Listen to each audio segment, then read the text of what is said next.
Shalom, selamat pagi saudara-saudara dan juga teman-teman sahabat-sahabat Yesus cinta Alkitab. Puji Tuhan, kita ada di hari yang baru, semua karena kasih karunia Tuhan. Mari kita berdoa. Bapa, kami sungguh mengucap syukur untuk hari yang baru. Kami ucap syukur dan kami mau bersuka cita untuk hari yang sudah Kau berikan bagi kami.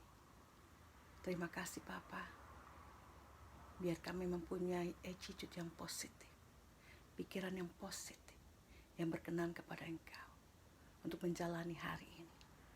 Terima kasih Tuhan, hidup tidak mudah, tapi kami percaya bersama Tuhan kami mampu melaluinya. Terima kasih Yesus. Bapa, buka hati kami, pikiran kami, agar kami mempunyai hati yang teachable, hati yang bisa diajar, kelembutan, sebagai tanah yang subur hidup kami, untuk terima firman Tuhan, dan kami lakukan. Terima kasih Bapa, terima kasih Yesus, terima kasih Roh Kudus, kami sedia untuk dengar firman Tuhan, di dalam nama Yesus.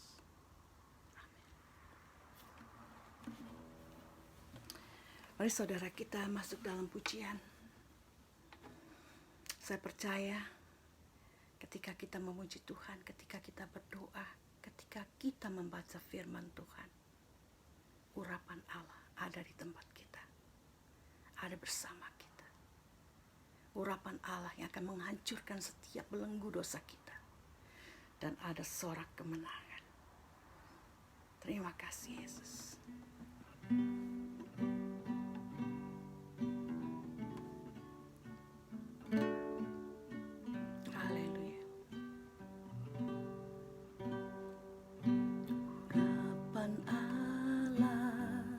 Terjadi di tempat ini, Allah hancurkan setiap belenggu dosa, sorak kemenangan terdengar di tempat ini. Di sini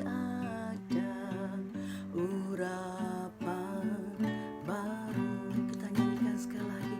Urapan Allah ada di tempat kita masing-masing. Urapan Allah terjadi di tempat ini. Allah hancurkan setiap belenggu dosa, kemenangan terdengar di tempat ini. Di sini ada urapan baru. Terima kasih. Di sini, di tempat Anda, ada urapan baru. Urapan yang memberikan kemenangan yang besar, yang melepaskan setiap belenggu dosa. Kami mau bersorak-sorak Tuhan untuk kemenangan yang sudah kami miliki di dalam Engkau.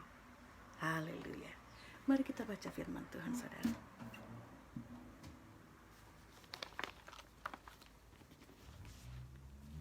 Firman Tuhan hari ini berjudulkan orang-orang Majus dari Timur. Kita membacakan untuk Kamis dan Jumat dari Perjanjian Baru. Kita mulai dengan Injil Matius. Sekarang kita masuk kepada pasal yang kedua, ayat 1-12 dengan judul orang-orang Majus dari Timur. Sesudah Yesus dilahirkan di Bethlehem di tanah Yudea pada zaman Raja Herodes, datanglah orang-orang Majus dari timur ke Yerusalem dan bertanya-tanya, di manakah dia, raja orang Yahudi yang baru dilahirkan itu? Kami telah melihat bintangnya di timur dan kami datang untuk menyembah dia. Ketika Raja Herodes mendengar hal itu, terkejutlah ia beserta seluruh Yerusalem. Maka dikumpulkannya semua imam kepala dan ahli Taurat bangsa Yahudi. Lalu dimintanya keterangan dari mereka di mana Mesias akan dilahirkan. Mereka berkata kepadanya, di Bethlehem, di tanah Yudea, karena demikianlah ada tertulis dalam kitab Nabi. Dan engkau Bethlehem, tanah Yudea, engkau sekali-kali bukanlah yang terkecil di antara mereka yang memerintah Yehuda. Karena daripada mula akan bangkit seorang pemimpin yang akan mengembalakan umatku Israel. Lalu dengan diam-diam Herodes memanggil orang-orang Majus itu dan dengan teliti bertanya kepada mereka bila mana bintang itu nampak. Kemudian ia menyuruh mereka ke Bethlehem, katanya, pergilah dan selidikilah dengan seksama hal-hal yang mengenai anak itu. Dan segera sesudah kamu menemukan dia, kabarkanlah kepadaku supaya aku pun datang menyembah dia.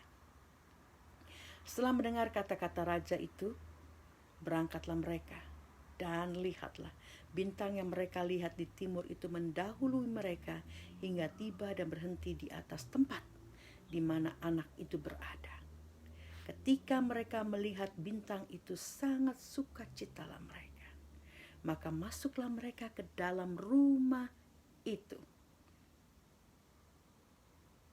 dan melihat anak itu bersama Maria ibunya, lalu sujud menyembah dia.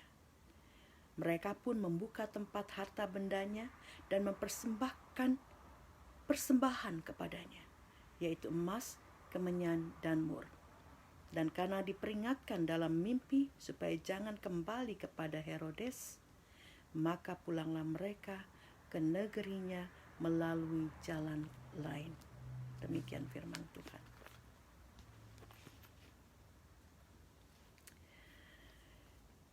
Pembacaan dari Matius 2 ayat 1 sampai 12 tentang orang Majus dari timur ini juga sudah sangat familiar bagi kita ya. Kita yang sudah mengalami Natal berpuluh-puluh kali. Cerita ini sudah sangat akrab dengan telinga kita. Kita mau lihat Bethlehem. Bethlehem itu dalam bahasa Arabik Bait Lam. Artinya adalah house of meat atau rumah daging. I don't know why dinamakan rumah daging, but that it is Bethlehem, Beit Lam dalam bahasa Arabik. Dalam bahasa Hebrew atau Yahudi itu Bethlehem atau House of Bread. Ini sedikit info aja ya tentang arti Bethlehem. Dan dalam bahasa Greek atau bahasa Yunani kuno, Bethlehem, nama ini diambil dari nama dewa kesuburan orang Kanaan yang namanya Lehem. Tapi sebenarnya Bethlehem adalah sebuah kota di tengah-tengah West Bank, tepi barat Palestina. Sekitar 10 km sebelah selatan Yerusalem.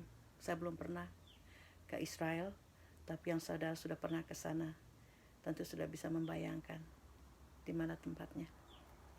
Puji Tuhan.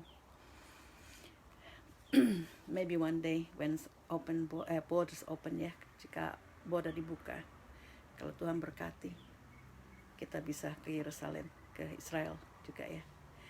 Nah, ayat pertama kita lihat di sini. Di dalam Alkitab bahasa Inggris itu orang Majus dikatakan wise men.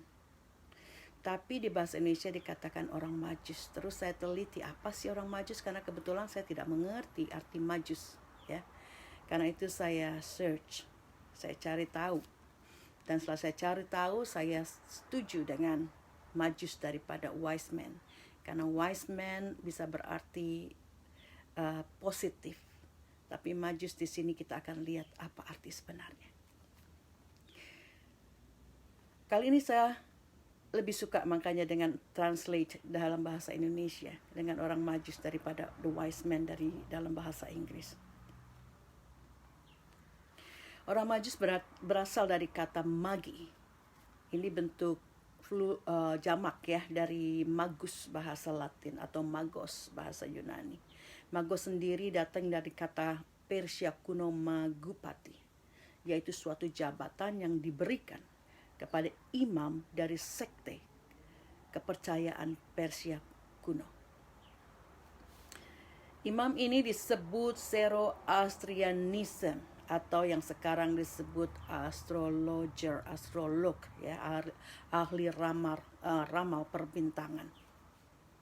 Nah, ini yang saya dapat dari Wikipedia mengenai arti Majus. Ya, mereka adalah orang yang mengerti, ahli tentang perbintangan. Tetapi menurut catatan kaki di New King James Bible, Alkitab bahasa Inggris versi King James yang saya baca, the wise men atau magi ini adalah orang-orang yang mix, ya, campur antara astrolog, ahli ramal perbintangan, dan juga dengan black magic atau ilmu hitam, di mana mereka terkait dengan pendeta-pendeta peramal, dengan mediums, ya, perantara. Biasanya perantara ini adalah orang yang menjadi perantara antara yang sudah mati dan yang masih hidup. Medium mereka sebut, ya, atau juga penyihir. Jadi mereka terkait dengan penyihir, medium, peramal, black magic, dan juga ramalan perbintangan. Jadi mereka bukanlah orang-orang nobel atau mulia seperti yang kita pikirkan sebelumnya. Ayat 2. Bayi yang lahir disebut raja orang Yahudi. Ketika Raja Herodes mendengar berita ini bahwa ada seorang anak bayi yang adalah juga raja, Herodes menjadi sangat cemas dan geram. Dia takut akan kedudukannya sebagai raja digantikan. Karena Herodes bukan seorang Yahudi dan dia bukan keturunan Raja Daud. Jadi titel raja yang dia dapat sebenarnya tidak terkualifikasi. Makanya dia takut ketika mendengar ada bayi yang adalah juga raja. Ayat keempat sampai keenam. Herodes kemudian mengumpulkan imam kepala dan ahli Taurat, dan dia bertanya kepada mereka.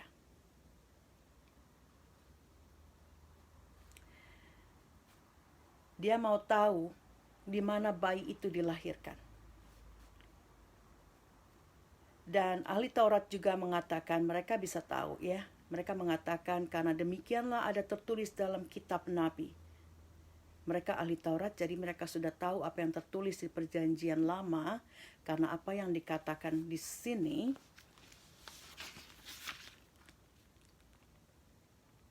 Dan engkau Bethlehem, tanah Yehuda, engkau sekali-sekali bukanlah yang terkecil di antara mereka yang memerintah Yehuda, karena daripada mula akan bangkit seorang pemimpin yang akan mengembalakan umatku Israel. Dan ayat 6 ini sudah ada di Mika 5 ayat 1. Mika 5 ayat 1 itu sama persis. Jadi Matius mengambil kembali tulisan ini dan memasukkannya ke dalam Injil Matius tadi dari Mika 5 ayat 1. Jadi para ahli Taurat sudah tahu di mana dia membaca, dia tahu isi-isi Taurat. Jadi dia sudah tahu di mana bayi ini akan dilahirkan. Jadi dia mengatakan kepada Raja Herodes bahwa bayi ini ada di Bethlehem, di tanah Yudea. Ada perbedaan sedikit di bahasa Inggris untuk ayat 6 ini. Nubuatan tentang kelahiran Tuhan Yesus di tanah Yudea, di Bethlehem. Di bahasa Inggris itu di Mika 5 ayat 2. Kalau dalam bahasa Indonesia Mika 5 ayat 1. Jadi ada sedikit perbedaan nomor ayatnya, ya. Kita baca terusnya ayat 7 dan 8. Di situ Herodes mencari tahu dari para Majus ini, kapan pertama kali mereka orang Majus ini melihat bintang itu. Dia cukup cerdik, dia mau tahu kira-kira umurnya berapa nih anak ya. Makanya bertanya dengan teliti, Alkitab mengatakan. Dia bertanya dengan teliti, kapan pertama kali engkau melihat bintang itu? Dia mau hitung dari situ. Karena dia percaya ketika pertama kali orang Majus ini melihat bintang itu, that's the first time that this baby born. Ya, itu hari pertama, the first day. Jadi dia mau hitung-hitungan. Ayat 9-10, orang Majus meneruskan perjalanannya yang dipimpin oleh bintang itu sampai ke tempat. Ketika bintang itu berhenti, disitulah tempatnya. Dan orang Majus ini dikatakan sangat bersuka cita ketika dia melihat bintang itu kembali. Ayat 11 mengatakan bahwa mereka, orang Majus ini masuk ke dalam rumah. Jadi menurut Matius, Yesus sudah tidak di kandang domba lagi. Waktu para gembala datang untuk menjumpai dan menyembah bayi Yesus, waktu itu Yesus masih di kandang domba. Tapi cerita ini tentang para gembala itu adanya di Injil Lukas. Matius tidak menjelaskan tentang para gembala. Dia tidak menceritakannya. Jadi waktu orang Majus ini datang, bayi Yesus sudah tidak ada di kandang domba, tapi dikatakan mereka masuk ke rumah. Jadi berarti sudah ada di suatu rumah, sudah tinggal di rumah. Saudara, ada perjalanan yang cukup lama, yang makan waktu. Dan mungkin juga melelahkan dan melibatkan banyak pengorbanan bagi para orang Majus ini dari tempat mereka untuk sampai kepada Yesus. Dan mereka bukan orang-orang nobel, orang-orang mulia, seperti mungkin perkiraan kita sebelumnya. Tetapi kehadiran Yesus sejak lahir pun, Tuhan Yesus sudah menarik orang-orang yang tidak benar untuk datang mencari dan menyembah Dia. Orang Majus pada awalnya melihat bintang yang berbeda itu, karena mereka orang yang mengerti perbintangan, mereka tahu ini suatu bintang yang menunjukkan ada seorang bangsawan atau anak raja yang lahir.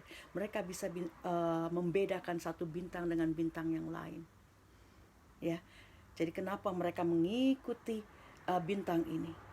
Karena mereka tahu ada seorang bangsawan, seorang anak raja yang lahir dan mereka mau datang untuk menyembahnya.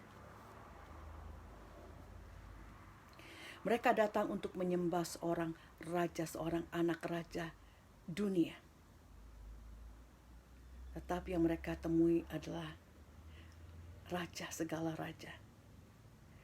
Kita bisa lihat dari bawaan mereka, yaitu emas, kemenyan, dan mur dikatakan dalam bahasa Indonesia. Emas, kemenyan ini bukan kemenyan yang orang pakai buat, kebanyakan di Indonesia itu buat penyembahan roh-roh yang tidak benar, yang bau itu ya. Bukan kemenyan itu yang dimaksud. Kemenyan di sini maksudkan adalah perfume, sesuatu yang harum. Bukan kemenyan yang bau itu. Dan dupa atau mur di bahasa Indonesia dikatakan itu adalah anointing oil atau minyak urapan. 3 pemberian ini mempunyai arti yang spiritual, ya, yaitu emas sebagai simbol kerajaan di dunia. Orang Majus tahu yang lahir ada seorang raja, mereka membawa emas sebagai penghormatan kepada seorang raja. Simbol emas ini juga bisa melambangkan kebajikan. Dan kemudian parfum atau kemenyan adalah simbol keilahian. Keilahian, kedewaan. Kalau menurut orang-orang mereka yang belum mengenal Tuhan waktu itu, mereka melihat dia bukan saja seorang raja, tapi anak ini juga adalah seorang dewa. Tapi sebetulnya Allah, ilahi, keilahian. Dan ini melambangkan doa atau prayer. Dan dupa atau mur atau minyak urapan ini sebagai lambang kematian. Ada arti yang lain adalah sebagai lambang penderitaan. Jadi ketiga persembahan dari orang Majus ini masing-masing melambangkan aspek dari Yesus, yaitu emas melambangkan kerajaannya di dunia ini. Kemenyan melambangkan keilahiannya sebagai anak Allah. Dan dupa atau mur melambangkan kematiannya.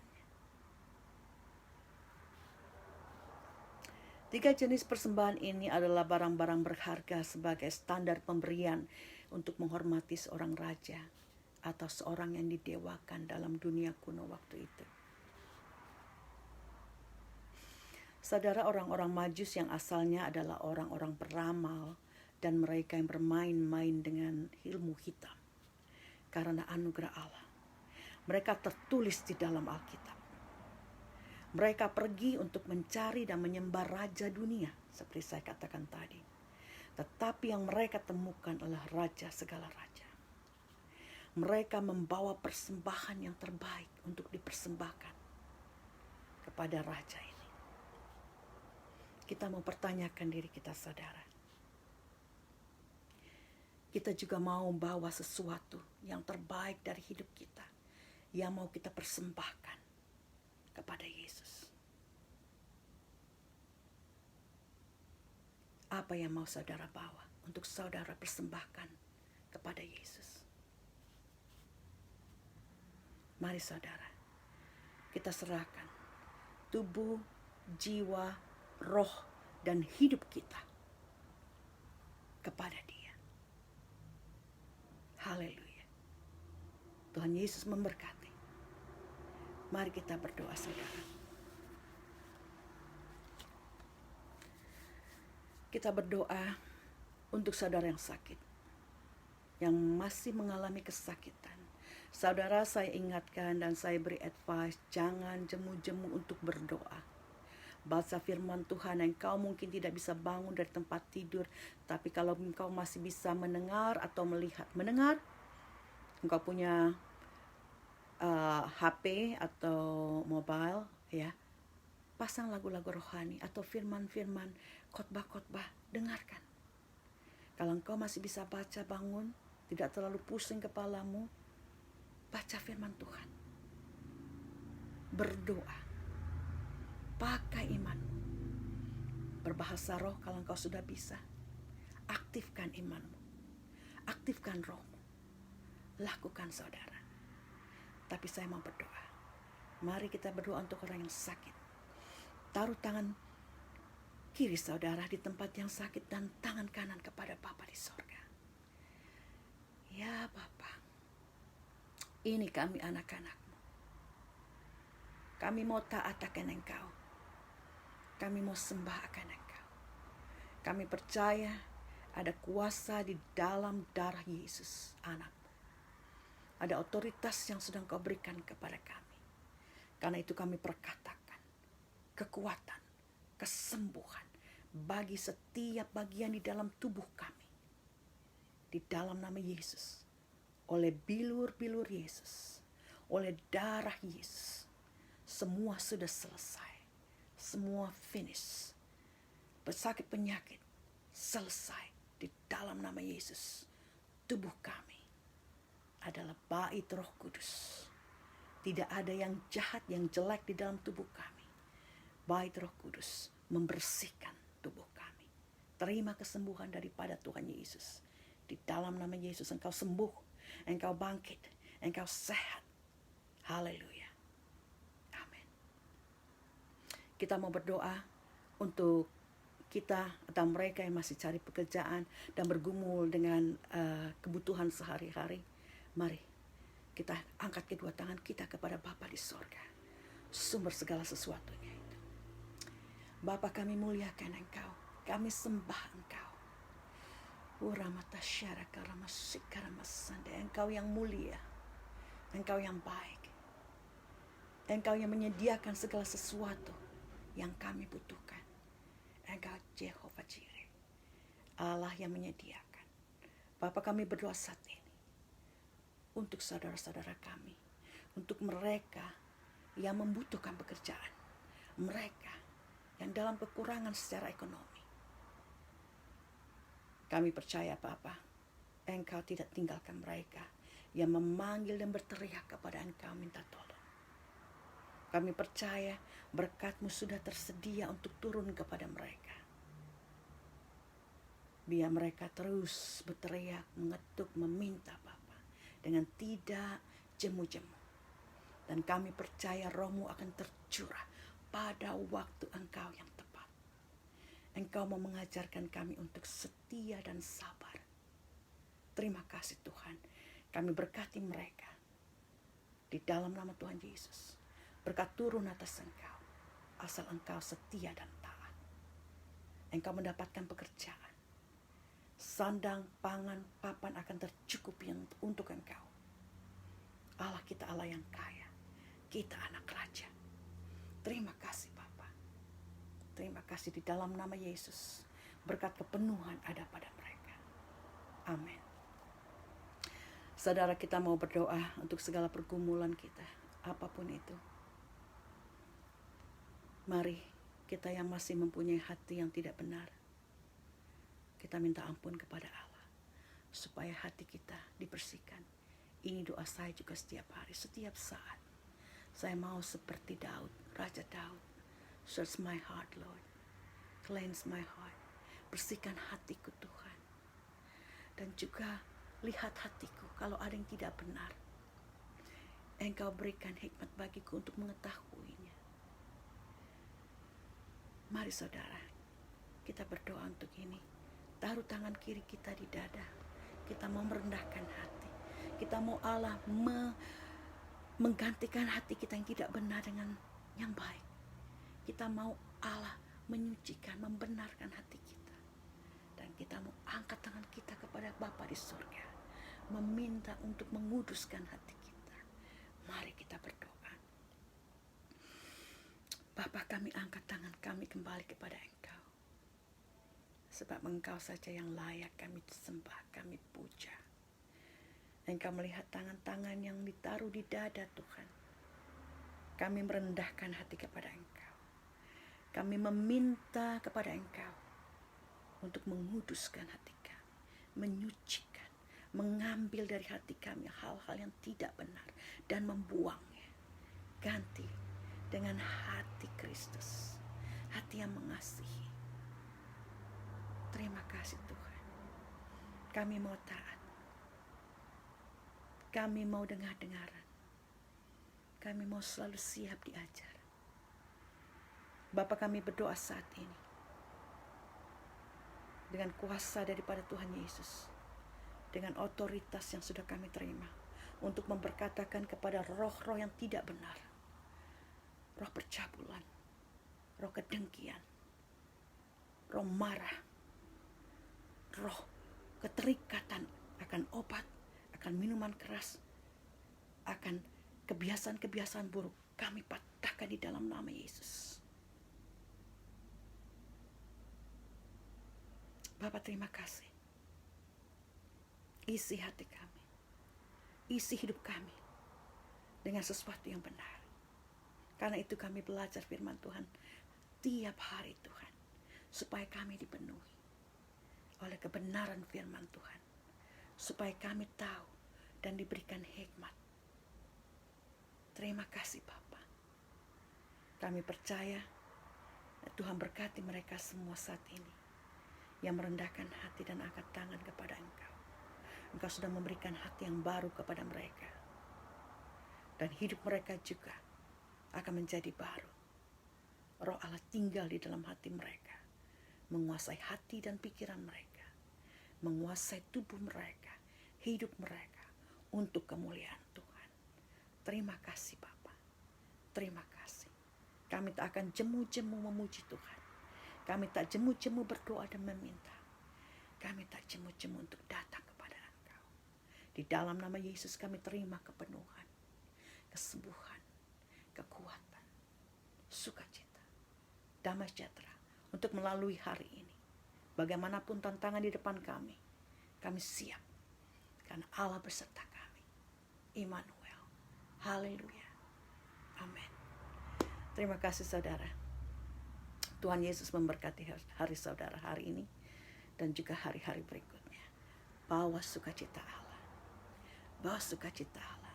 Damai sejahtera Tuhan. Dan bagikan itu ke setiap orang yang kita jumpai. Dimanapun kita berada. Di tempat kerja, di sekolah, di rumah, ke pasar, dimanapun kita berada. Bawa sukacita kita, damai sejahtera kita. Sehingga orang bisa melihat bahwa kita adalah pengikut Yesus. Haleluya.